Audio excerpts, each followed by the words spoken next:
दोस्तों, यह बहुत प्रसिद्ध बातें हैं जो हर लोग कहते हैं। हम अपने मन को कैसे शांत रखें? हमारे मन में कुछ गलत विचार आता है जो हमें सताती रहती है। मित्रों, आपको एक कहानी के माध्यम से बताया जाएगा। साथ ही ये वीडियो आपको बहुत जानकारी और सीख देकर जाएगा। आज आप इस कहानी में पूरी तरह से अपने आप को शांत रखना सीख जाओगे। तो मित्रों, आपका कीमती समय को बर्बाद न करते हुए अब सीधे कहानी पर आते हैं। हमारी सफर अभी भी जारी थी और हम आगे बढ़ रहे थे। मौसम इतना शानदार था कि वहां पर आसपास का पर्यावरण अत्यधिक सुंदर दिखाई दे रहा था, मगर फिर भी मेरा मन न जाने कौन सी चुनौतियों में उस समय उलझा हुआ था कि मैं खुद ही अपने विचारों में गुस्सा हुआ और खुद ही में बरबराते हुए चल रहा था। प्रिय दर्शकों, अगर आप ये कहानी सुन रहे हैं तो पूरा सुनिएगा, क्योंकि आधा अधूरा ज्ञान किसी के लिए सही नहीं होता। इसके अलावा है बुद्ध, जो भी इस वीडियो को लाइक करे और चैनल को सब्सक्राइब करके कमेंट में नमो बुद्धाय लिखे। उनके घर में खुशी की कमी न रहे और उनका घर हमेशा धन से भरा रहे। मुझे समझ में नहीं आ रहा था कि मैं वहां के प्राकृतिक वातावरण को देखने के बजाय अपने आप में कैसे खो गया।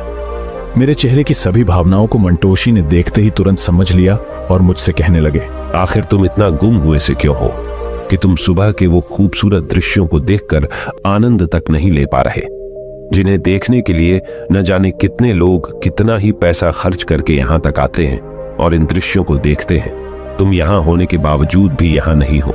तुम्हारा शरीर कहीं और है और तुम्हारा मन किसी और काम में व्यस्त है।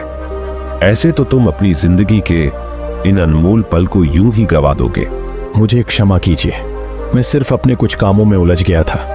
मेरे दिमाग में लगातार कामों को लेकर चिंता बनी हुई थी और फिर मेरे मन में तरह तरह की विचार आने लगे। मैं शायद उनमें ही खो गया था।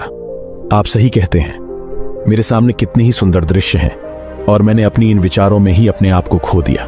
मैं तुम्हें शुरुआत से ही ध्यान से देख रहा हूं। तुम्हारा मन बिल्कुल भी चुपचाप नहीं रहता। तुम एक काम को करते हुए ही दूसरे काम के बारे में विचार करने लगते हो और परेशान रहते हो। आप सही कह रहे हैं, मेरे साथ ऐसी समस्या हमेशा ही रही है। मेरा मन हमेशा विचरण करता रहता है। ऐसा नहीं है कि मन अशांत है, मगर यह किसी एक जगह लगता ही नहीं है। कभी कभी मैं ध्यान लगाने की कोशिश करता हूं तो मेरा मन न जाने कितनी जगह चक्कर लगाकर आता है। क्या करूं, कुछ समझ में नहीं आता गुरुजी। ये सब लोगों के साथ होता है। मनुष्य का मन कभी भी शांत नहीं रहता। इसीलिए मैं तुम्हें बुद्ध के सुझाए गए ऐसे उपाय बता रहा हूं जो तुम्हारे मन को शांत रखेंगे। लेकिन तुम्हें इन 4 आदतों को अपने जीवन में अपनाना होगा। तुम्हें कुछ महत्वपूर्ण बातों का ध्यान रखना होगा, जिसमें सबसे पहली बात यह है कि अगर तुम्हारा मन अशांत होता है तो तुम्हें उसकी वजह खोजनी होगी। मन बेचैन होने के भी कई कारण होते हैं। कभी कभी हम दूसरों के बारे में केवल नकारात्मकता ढूंढने में ही इतने खो जाते हैं कि हमारा मन दिन रात उनके बारे में सोचता रहता है।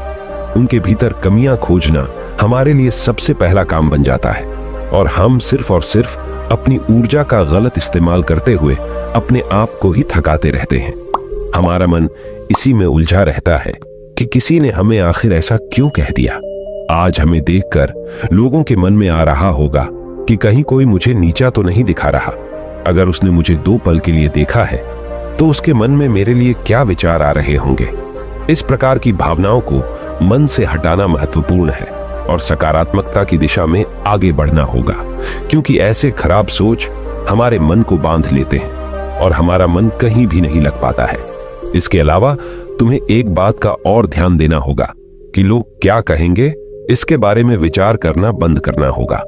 तुम अक्सर अपने काम को करके उलझे रहते हो, रिश्तेदारों के सामने खड़े रहते हो और इसके बाद तुम सोचते हो कि कहीं लोग आपके बारे में कुछ गलत ना सोचें। अगर तुम अपने मन की बात उनके सामने रखोगे या फिर कोई अधूरा काम करके अपने साहब के पास जाओगे तो कहीं वो तुम्हारे बारे में कुछ गलत ना समझने लगे। कहीं ऐसा ना हो कि कोई तुम्हारे किसी बात को गलत मतलब निकाल ले और तुम्हें गलत समझने लगे। अगर तुम इस तरह सोचोगे तो हमेशा तुम खुद को परेशान करते रहोगे। इसलिए यह चिंता छोड़ देनी चाहिए कि लोग तुम्हारे बारे में क्या सोचते हैं। इसके अलावा तुम तीसरी खास बात का हमेशा ध्यान रखना कि सभी के पास एक दिन में सिर्फ 24 घंटे होते हैं, हफ्ते में केवल 7 दिन होते हैं और साल में केवल 365 दिन होते हैं। किसी को यह मालूम नहीं होता कि उसकी जिंदगी कितनी लंबी चलने वाली है या फिर कितनी कम रहने वाली है। किसी को इस बारे में अंदाजा नहीं होता कि जो समय बीत गया है वह उनके पास कितना मूल्यवान समय था और उन्होंने उसे किन कामों में सिर्फ ऐसे ही गंवा दिया। इसलिए समय की महत्वपूर्णता को समझो और अपने समय को केवल अच्छे कामों में और सकारात्मक विचारों को देने में लगाओ। समय को यूं ही व्यर्थ करना बंद करो। इसीलिए हर एक पल को जी भर के जीना सीखो, क्योंकि अगर यह समय तुम्हारे हाथ से निकल गया तो यह दोबारा लौटकर नहीं आएगा, या फिर कितनी कम रहने वाली है। किसी के पास आमतौर पर अंदाजा नहीं रहता कि जो अवसर बीत गया है वह उनके पास कितना मूल्यवान समय था और उन्होंने उसे किन कामों में सिर्फ यूं ही गंवा दिया। इसीलिए समय के महत्व को समझो और अपने समय को केवल अच्छे कामों में, अच्छे विचारों को देने में लगाओ। समय को यहां वहां व्यर्थ न करें, इसका महत्व जाने और इसीलिए हर एक पल को जी भर के जीना सीखो, क्योंकि अगर यह समय आपके हाथ से गुजर गया तो वह फिर से वापस नहीं आएगा। जैसे कि तुम यहां होने के बावजूद यहां नहीं थे और तुम्हारे विचार कहीं और थे। तुमने इस विशेष क्षण को अपनी जीवन में व्यर्थ ही गंवा दिया। और अब मैं तुम्हें बुद्ध का चौथा महत्वपूर्ण नियम बताता हूं जो तुम्हारे मन को शांति दिला सकता है। अपनी तुलना किसी से कभी मत करना। हर व्यक्ति अलग होता है।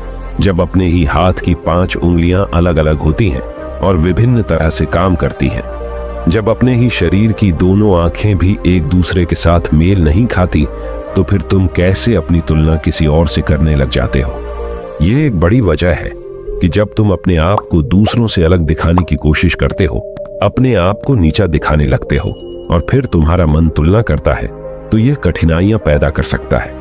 इसलिए अगर अपनी तुलना करनी है तो केवल अपने आप से करो। प्रतिदिन अपने आप को आगे बढ़ाने का प्रयास करो और प्रतिदिन तुम भी आगे बढ़ो। गुरुजी, आपने जो कहा वो पूरी तरह से उचित था। मैं इन बातों का ध्यान रखूंगा। इसके अलावा भी हम अपने मन को शांत रखने के लिए कुछ उपाय इस्तेमाल कर सकते हैं। हाँ बिल्कुल, तुम्हें बस कुछ बातों का ध्यान रखते हुए उनका पालन करना होगा।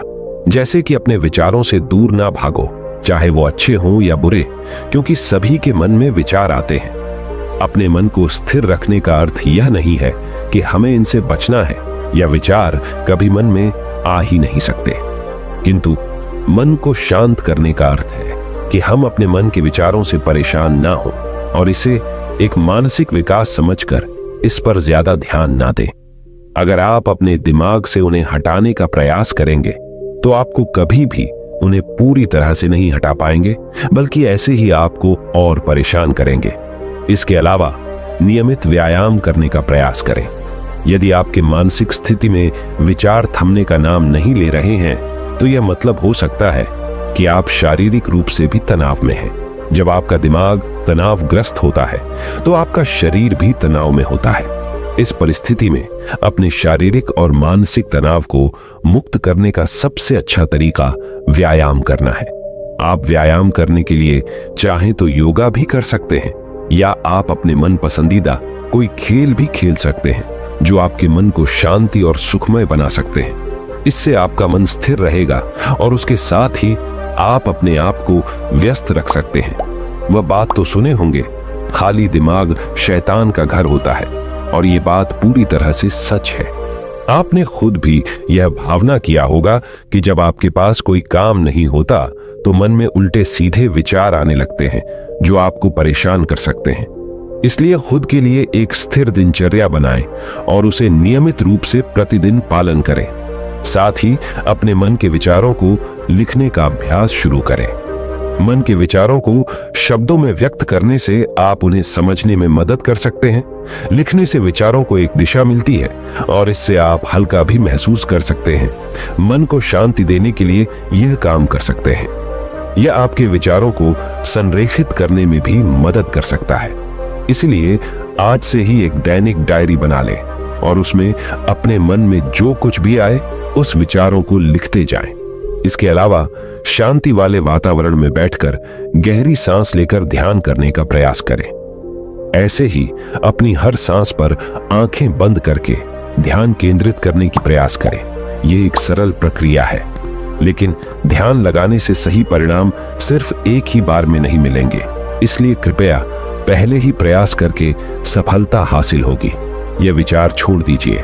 बस कुछ दिन ऐसा करके देखिए, आपका मन इधर उधर भागने की बजाय आपके वश में रहेगा और आप इस दुनिया का सही तरह से आनंद ले पाएंगे। इस प्रक्रिया को अपनाने से आपका मन शांति में रहेगा और विचारों से खेलने की बजाय आप जीवन का आनंद उठा सकेंगे। बुद्धिस्ट मॉन्क तोशन की बातें सुनकर मुझे भी ऐसा लग रहा था कि अब से मुझे अपने सारे कामों की एक सूची बनाने की आवश्यकता है और मेरे लिए यही अच्छा होगा कि मैं मॉन्क तोशन की बातों को अपने जीवन में लागू करने का प्रयास करूं। तो प्रिय मित्रों, कैसी लगी ये कहानी? अगर कहानी से कुछ सीखे हो और पसंद आई हो तो कमेंट में जरूर लिखना और हमारे चैनल को सब्सक्राइब अवश्य करें। और दोस्तों, सच्ची श्रीधा से कमेंट में नमो बुद्धाय जरूर लिखें।